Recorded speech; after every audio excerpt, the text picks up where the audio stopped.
about the existence of these slaves to the sheriff of LA County, who is a white man, who gathers a posse together. That is, for those who don't know the word posse, almost everybody does, but it's a kind of, informal gathering of people who have been deputized to help the police officer, in this case, the LA County sheriff. And they're mixed race. There are Mexicans, Native Americans, white people, and they go riding as fast as they can 60 miles east into San Bernardino County, what's now San Bernardino County, and they find these people being held. And the farmer says, no, you misunderstand. They're here. They're part of my family, right? And they poke around a little bit. The sheriff's posse do, and they find out, these are not his family. These people have been brought here illegal, and they are enslaved. They bring the slaves back to L.A., to downtown Los Angeles, for a court hearing, where the judge invites the farmer to come and present testimony. These people are really just his friends. They're not slaves. They're just workers.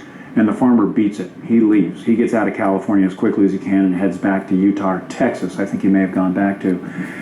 And the judge immediately emancipates the former slaves. Now, one of those is a woman named Biddy Mason. And Ms. Mason was already in her 30s at this point, and a midwife of some renown in slave circles, a woman who delivered babies the way an obstetrician might today.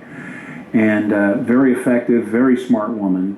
She immediately starts practicing her trade of midwifery, and then becomes a property owner. She gets into what we would call today real estate development, builds buildings, buys property, and in her 50s is already a millionaire, one of the wealthiest people in Los Angeles County. Wow. So let's summarize.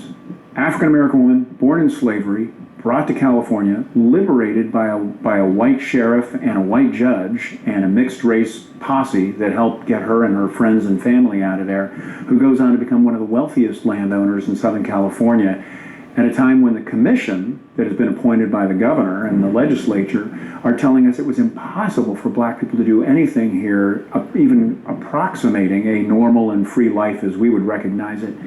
So this hardly matches with the commission's sense that this was a terrifying place for African Americans to be. There are other stories like this. There are countless of African Americans who left what is undeniably a grotesque system in the South, even after the Civil War. We're all familiar with Jim Crow and the racist laws that crop up after the Civil War to basically carry out slavery by other means, and certainly at least segregation throughout much of the American South.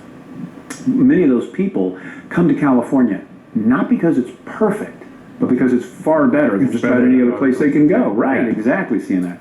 So, you find this in the 1920s, for instance. You find stories of Oklahomans who are black coming to California to just find work and escape from the oppressive quality of life in the South, the grinding poverty, the segregation, the just terrible. I mean, I would call it almost terrorist activity. In fact, with the Ku Klux Klan, it's absolute terrorism. But they come to California because, guess what? They're treated far better here than they are just about anywhere else in the United States of America. I'm thinking of a particular oral history about a group of 3 or 4 guys in their 20s who arrive in a place called Weed, California, which is a lumber town north of Sacramento in Shasta County. And their stories, which they told to a local historian in the 1980s and 90s, are just so remarkable. One of the guys says, I've got the quote here. Can I read it from that piece of paper here? Yeah, pardon me for popping out my notes here. But they get here in 1923, and one of them tells this historian, a guy named James Langford, he says, boy, as he arrived, he says, boy, I looked around and I thought to myself, I ought to have been here for years. You could just almost pick your jobs when I came here. And it was a lot of black folks around here. Now, that's not a place that was terrifying to black people. When this particular person got here, he sent letters back home to his friends and said, there's jobs, there's freedom. We can live here, we can make a living. And so other African Americans hearing the story, this is how immigration always works, of course, right? One group of people get here and they tell their friends the story and others want to come. Exactly. And I'm not saying that life was easy for black people in Weed, California in the 1920s, but I am saying it was far better than just about any other place.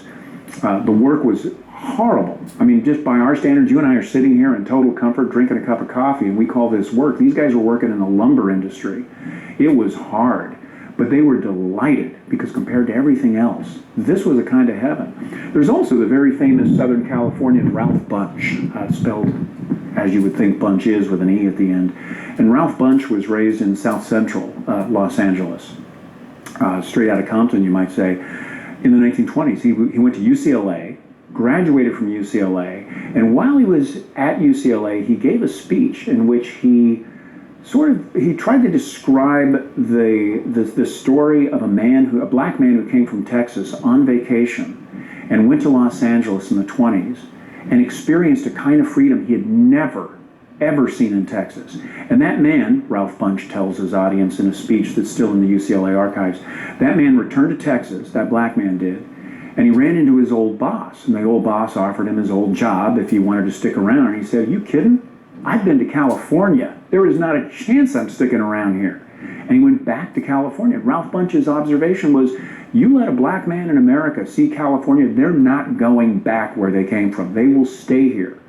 So this is absolutely at odds with the Reparations Commission's notion that somehow blacks were treated execrably here, or worse than elsewhere. In fact, given the options of many black people, this turned out to be a place of relative freedom, an opportunity for real flourishing and prosperity. That does not mean that they did not run into bad people as individuals, or in some cases run into corrupt public officials. You know, it's unfortunate that this side of glory, as a friend of mine likes to say, there are sinners, there are bad people, and some of those bad people are racist, and some of them are just plain old bad people.